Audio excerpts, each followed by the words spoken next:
G'day there, my name is Hannah, and today I'm going to be giving you my Bad Batch Season 2 review. It was a good couple of episodes and a couple of key points that I think we need to go over, so let's get straight into it. I like how we jump straight into what the dynamic is of the Bad Batch at this point of time. They're doing a mission, very, very normal and what they usually do, but when they come back to Ord Mantell, they have a little bit of disagreement. Hunter doesn't want to move away from what they're doing. He wants to continue what they're doing, the missions with Sid's parlor. But then the rest of the Bad Batch kind of want to branch out a little more. They're getting more aware of the Empire's presence. I think it was a really key moment to see Wrecker, Tech, and Echo all confiding with Sid, talking about the mission that they do want to go on when Hunter already said no. That it was a bit of an overthrow of Hunter's authority, but it wasn't a full backstab. It wasn't terribly, it wasn't completely awful, but still super interesting. And I think that concept is going to come up further up in the season. And what better way to show where everyone is at with their character, with a classic mission off to a really interesting planet of Sereno. Obviously, we get to see Count Dooku's castle, lair, place, house, I don't know, where Count Dooku resides from the Clone Wars. We get to see that again, which is, of course, a great little Easter egg, or quite a big Easter egg, very obvious one. But there's some really interesting things in there about Count Dooku, which I found so fascinating.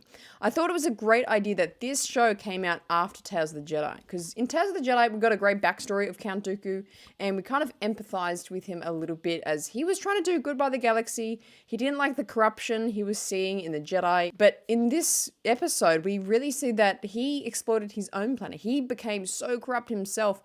It's so interesting that we get a piece of his story in it and a little bit of an extension of what he was up to. I like how Omega is a little bit older, of course, in this season. It's quite a few months after season 1. So I like that she has grown up a little bit. She's still a kid, and it's still going to be those kid themes that she's kind of growing and developing. But I like how she's a little bit more herself. She kind of stands on her own. She can be her own person. And I think they're going to really expand upon that further in the season as well. And Roma, oh my god, this guy in the woods, living in the woods, Roma. One of my favorite things about Clone Wars and the Bad Batch is their use of just one episode characters that kind of are there to bounce off for the Bad Batch to have some sort of character development. But Roma was, I think, a fantastic addition, a great mirroring for especially Tech to kind of explore what it means to have a life outside of the war, because that's really what the whole Bad Batch is exploring now.